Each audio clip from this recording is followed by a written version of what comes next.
Mustafa, Mustafa, Mambaul Safa, Sayyidul Anbiya.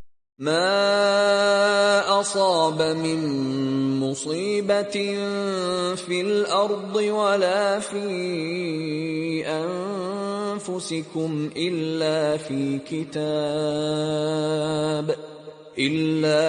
كتاب من قبل أن نبرأها إن ذلك على الله يسير. Orang yang baik bukan berarti orang yang tidak pernah berbuat salah dan dosa.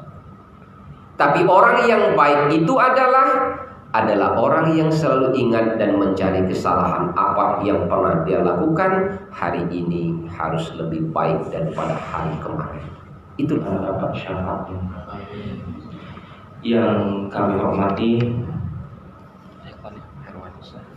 Pak Herwansyah, dan yang kami hormati Kasidatun Ibu Silviani, yang kami hormati para kamu, para jaksa, para pegawai, dan adik-adik dari Unsriyah.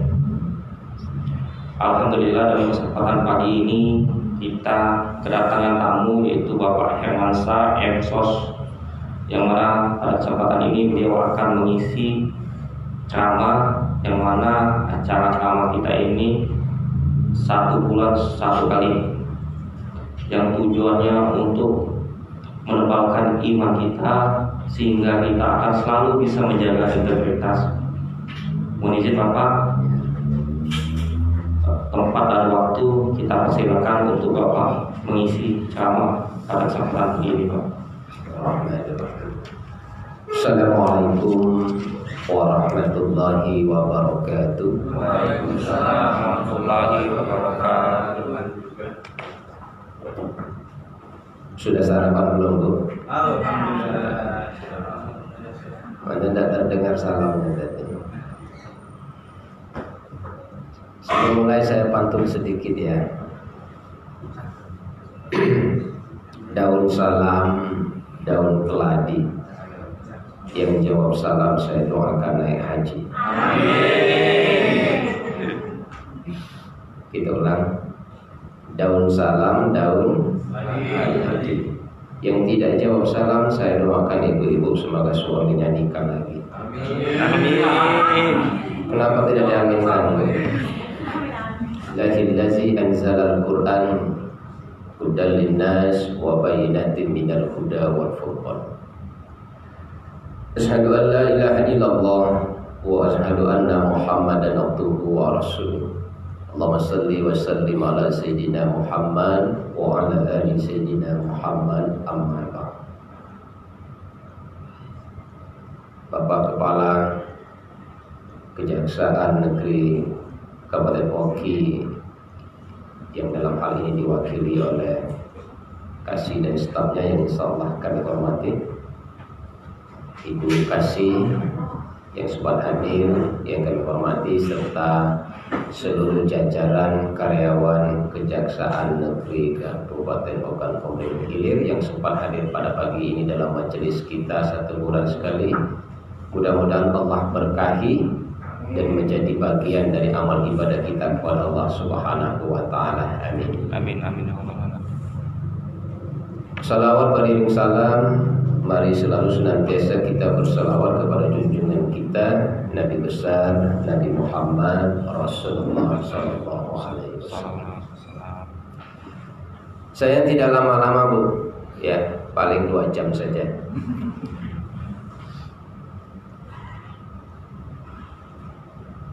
Pertama saya mengucapkan terima kasih diberi kesempatan untuk bersilaturahmi, berbagi dan saling mengingatkan kita sesama makhluk Allah Subhanahu wa taala. Pagi ini saya akan bercerita tentang, yang buka HP silakan, Quran surat 57 Al-Hadid ayat 2 dan Quran surat nomor 67 juga ayat kedua. Kita bandingkan tafsirnya di sana. Di dalam Quran surat Al-Hadid ayat 2, kita lihat redaksi kalimat Allah di sana. Lahu mulkus samawati wal ard. Allah itu adalah raja yang menguasai kerajaan langit dan bumi. Yuhyi wa yumi. Allah menciptakan hidup, kemudian Allah menciptakan kematian.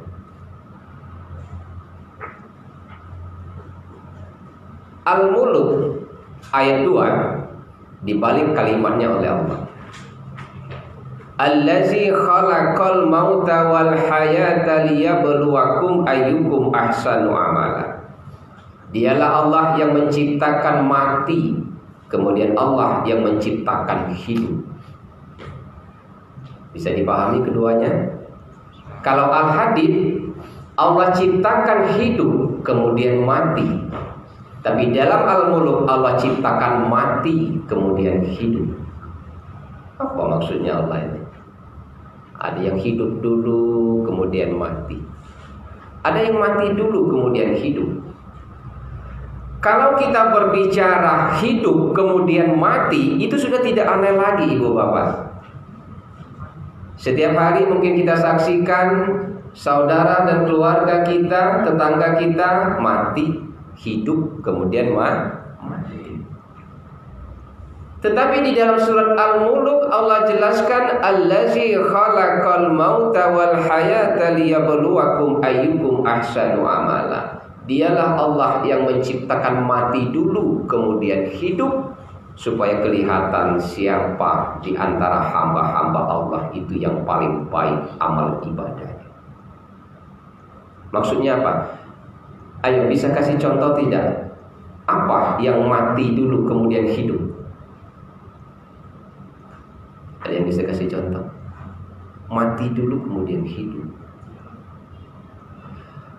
Mati dulu kemudian hidup itu Allah supaya ajarkan kepada kita manusia. Coba kita lihat biji cabai, itu kering Pak, tapi ditanam di tanah hidup kembali. Kita lihat biji padi kering, mati itu, tapi ketika ditanam hidup kembali. Itu namanya mati kemudian hidup. Nah, kembali kepada Al-Hadid ayat 2. Diawali dengan kalimat lahu mulkus samawati wal ard.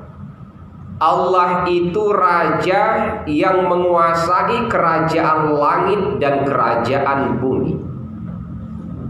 Betul, Bu? Ya. Nah, kalau pertanyaannya Allah itu adalah raja yang menguasai kerajaan langit dan bumi, artinya siapa Allah? Coba kita lihat Al-Hadid ayat 3-nya. Allah itu adalah huwal awwalu wal akhiru waz zahiru wal batin. Allah itu adalah maha awal, maha akhir, maha zahir, dan maha batin. Kenapa ayat ini saya angkat? Karena ibu-ibu yang ada di depan ini adalah secara akademisi orang-orang yang sempat berpendidikan. Kalau Allah itu bersifat maha awal, artinya Allah itu maha adalah zat pencipta.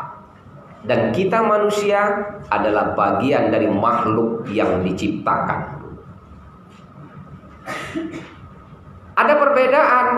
Kalau Allah itu adalah zat pencipta, maka tentu Allah adalah raja penguasa langit dan bumi. Tapi karena manusia adalah makhluk yang diciptakan, biar manusia jadi raja, ada batas akhirnya. Jadi presiden hebat kita 5 tahun pensiun. Jadi kepala kejaksaan hebat kita, kalau gubernur tidak berpihak pensiun. Jadi pegawai negeri kita masa pensiun, masa habis akhirnya pensiun kita. Jadi siapapun saat ini diri kita, ya, mau lurah, mau anggota dewan, mau camat, mau kepala pimpinan, itu raja. tapi raja makhluk. Kalau raja makhluk artinya ada batas akhir. Contoh. Kemudian ayat ketiga itu, Allah itu adalah wal akhiru. Allah itu adalah zat yang maha mengakhiri tentang segala sesuatu. Makanya kita harus sadar, karena kita ini adalah makhluk Pak yang diciptakan Tuhan. Kita ini adalah makhluk yang diciptakan Allah. Allah itu mampu mengakhiri tentang segala sesuatu.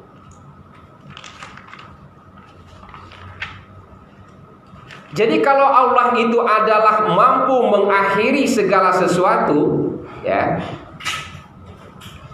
Al-Hadid ayat 22 menjelaskan seperti ini.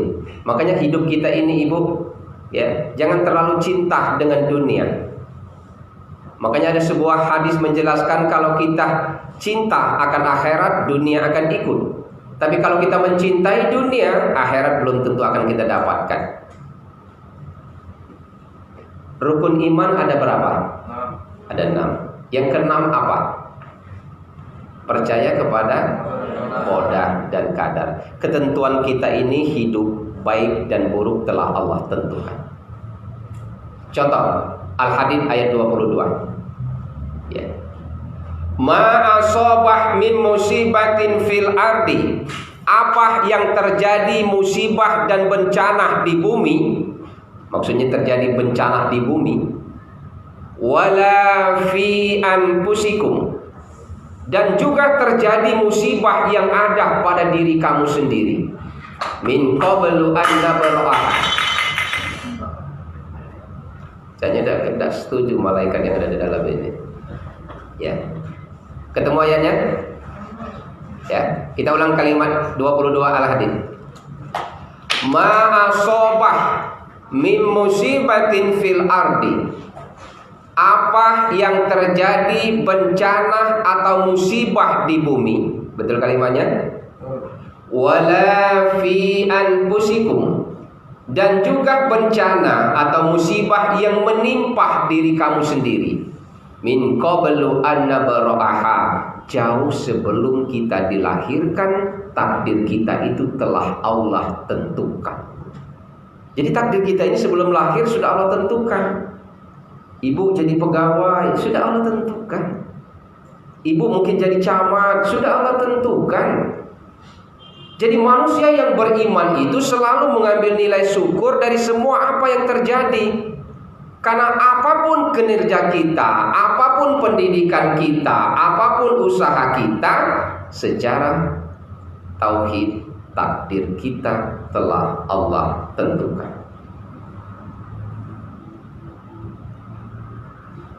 Kenapa kita meninggal suami? Ayo jawab. Kira-kira kenapa kita meninggal suami? Karena kita bersuami. Kenapa kita meninggal istri? Karena kita beristri.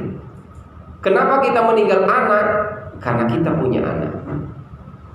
Jadi artinya kalau kita tidak mau meninggal suami, tidak mau meninggal istri, atau tidak mau meninggal anak, secara rumus dunianya tidak perlu kita berkeluarga. Betul Bu? Ya.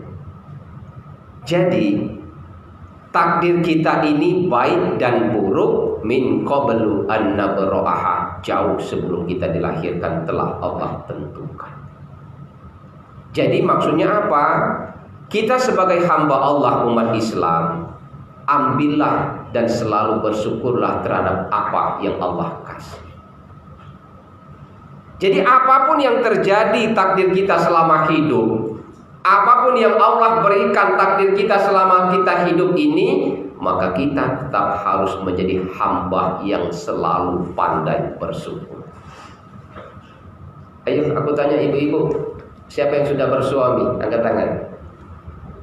Ya. Misal ibu punya suami, kata orang Palembang, makan nak lemah, begawi dak galak, kapan siang tidur terus. Ibu bersyukur apa tidak?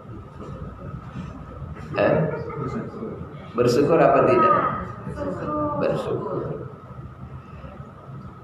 Andaikan lagi ibu punya suami, makan nak lemak, pegawai dak galak, kapan siang gawenya mancing terus. Bersyukur apa tidak? Kenapa bersyukur? Iya, hakikatnya telah sampai. Jadi kita kembalikan ke ayat 22 Al-Hadid, Pak. Ya. Jadi takdir kita itu telah Allah tentukan sebelum kita lahir.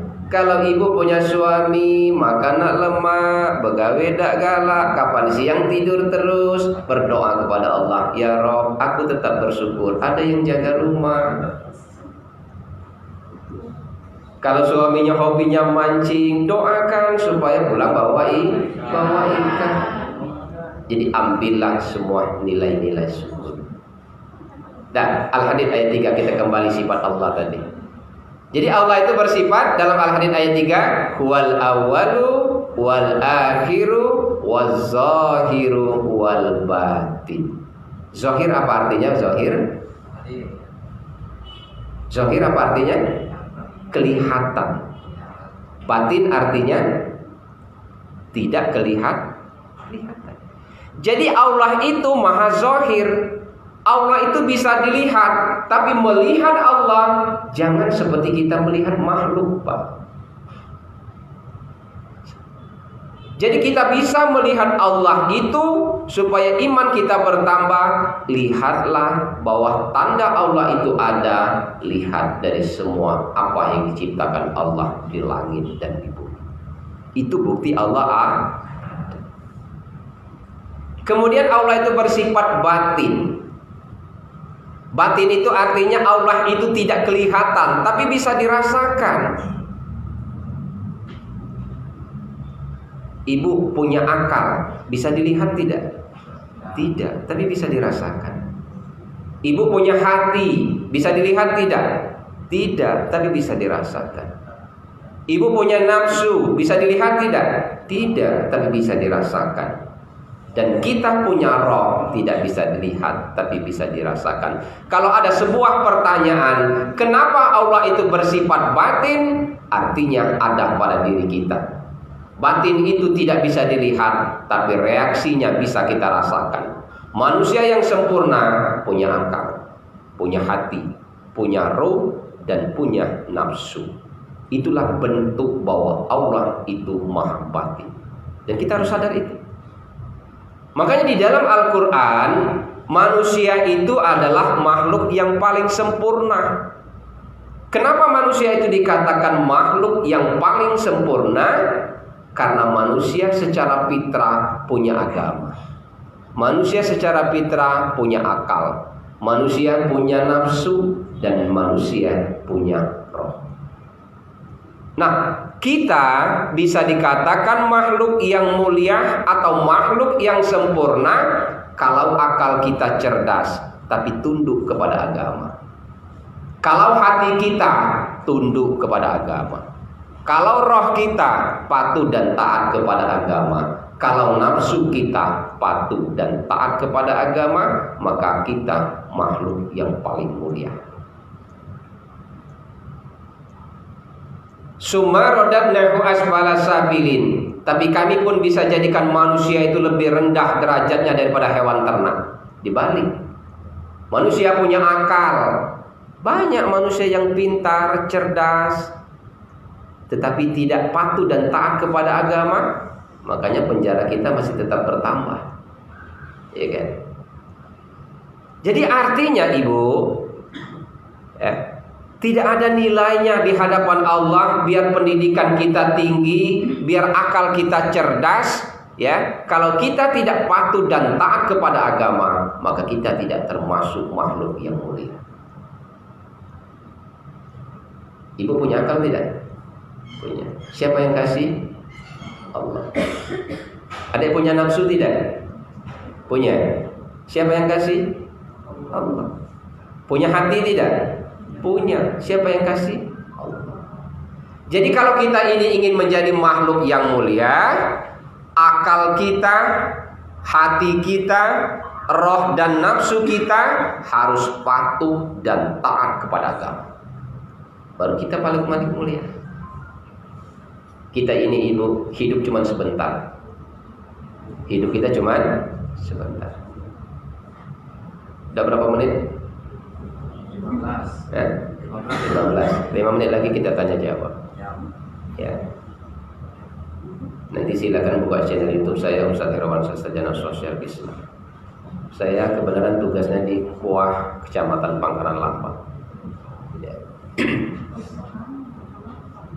Jadi apa yang bisa ditangkap sebagai penutup untuk kita semuanya, saya ingin menyampaikan nasihat malaikat Jibril saja kepada Nabi Muhammad. Dan tentunya nasihat itu adalah untuk kita semua. Nasihat malaikat Jibril kepada Nabi Muhammad, Muhammad isma syi'ta fa innaka mayyitun. Silakan kita hidup Muhammad, kata Jibril, tapi jangan lupa kau akan mati. Jadi artinya apa? Kita ini karena makhluk ciptaan Allah termasuk manusia ini, semua yang bernyawa itu pasti mati. Dan ciri kematian itu ada 2. Ada berapa? 2. Ada 2. Pertama, ciri kematian. Ada yang dari luar kita dan ada yang dari dalam. Itu ciri kematian. Ketika Allah kasih tahu ciri-ciri kematian ada pada manusia, artinya Allah itu sangat sayang kepada hambanya. Nah, kita itu kalau mau mati dikasih tahu cirinya oleh Allah. Contoh ciri kematian dari luar. Kalau mata sudah mulai kabur, ya kan? Pendengaran sudah mulai kabur. Makan sehari-hari lah banyak makan, Bu. Ngomong sudah banyak ngelantur. Sehari-hari sudah banyak istirahat di kasur. Itu sudah semakin dekat dengan alam kubur. Ya. Itu ciri kematian dari luar. Jadi kalau mata kita sudah mulai kabur, pendengaran sudah mulai kabur, makan sehari-hari sudah banyak makan bubur, istirahat sudah banyak di kasur, semakin dekat dengan alam kubur. Diriwayatkan oleh Nabi Daud, Ibu, kalau rambut kita yang dulu hitam kemudian tumbuh warna putih uban, maka seperti orang berpuasa itu sudah hari ke-15. Maksudnya seperti ini. Kalau usia kita umur 30, ya kan? Saya umur 37 tumbuh uban. Kalau usia kita 30 tumbuh uban pertama, seperti orang puasa, itu sudah hari ke-15. Artinya tinggal 15 lagi turun. Mendekati usia 60, siap-siap. Siap-siap. Itu ciri kematian itu. Ya. Nah, kalau Allah sudah kasih tahu mata kita sudah mulai kabur, pendengaran sudah mulai kabur, ya kan? Makan sudah banyak makan bubur, istirahat sudah banyak di kasur, hati-hati. Allah sudah kasih tanda ke kita. Ya, makasih ya. Hari ini kita masih bisa pakai gigi kawat, masih bisa. Kenapa? Karena kita masih muda dan cantik. Tetapi 20-30 tahun yang akan datang, kalau gigi kita sudah mulai pergi tanpa pamit satu-satu, saya kira senyum saja kita tutup mulut. Itulah regulasi hidup namanya. Ya kan? Nah, itu ciri kematian dari luar. Kemudian ada ciri kematian Allah kasih tahu dari dalam. Makanya dalam surat Yasin selalu disindir, wa man nu'ammirhu nunakisu fil khalqi afala yaqilun.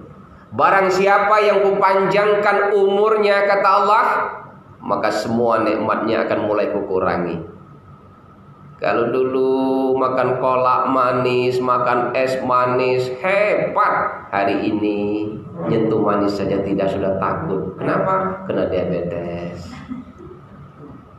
Kalau dulu makan sate kambing hebat Pak, hari ini dekat saja tidak mau, darah tinggi, jantung. Betul. Kalau dulu kita makan sayur hijau paling hobi, daun katu, daun kates, ya kan, daun ubi kayu, kubis.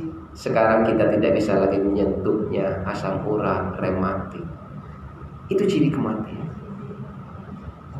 Jadi kalau ciri kematian itu sudah Allah hadirkan dan ada pada diri kita, baik dari luar maupun yang ada dari dalam, ibu dan bapak sadarlah Allah itu sayang kepada kita. Ditegur kita supaya ingat kepada Allah. Itu yang pertama, nasihat malaikat Jibril. Yang kedua, nasihat malaikat Jibril kepada Nabi Muhammad. Muhammad, wa ahbib ma syi'ta fa innaka mufariquhu. Silakan kau cintai apapun yang ada di dunia ini yang ingin kau cintai, tapi jangan lupa suatu saat kau akan berpisah dengan yang kau cintai. Betul? Ibu cinta dengan jabatan, kalau umur sudah sampai pensiun. Ibu sangat cinta dengan pasangan hidup kita, suami dan istri, tapi bila masanya Allah akan ambil kalau tidak meninggalkan kita yang ditinggalkan. Jadi silakan apapun yang ingin kau cintai, kepada kata Jibril kepada Nabi Muhammad, apapun yang ingin kau cintai di dunia ini Muhammad, mau cinta anak, mau cinta istri, mau cinta harta, pangkat dan kedudukan, tapi suatu saat akan berpisah dengan siapa yang kita cintai. Sadarkan itu, mumpung kita masih muda. Sudah punya pacar belum ada? Sudah.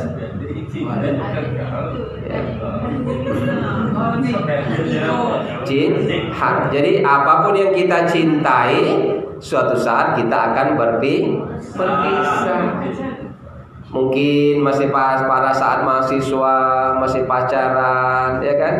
Berjanji karena cinta sehidup semati. Sudah menikah usia 40, Allah berkehendak lain, misalnya suaminya meninggal.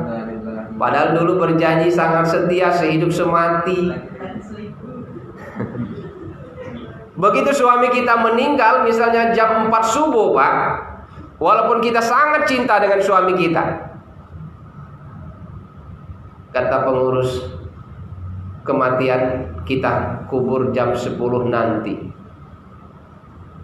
Ahli rumah berbicara, masih ada yang ditunggu sanak keluarga dan saudara yang belum datang.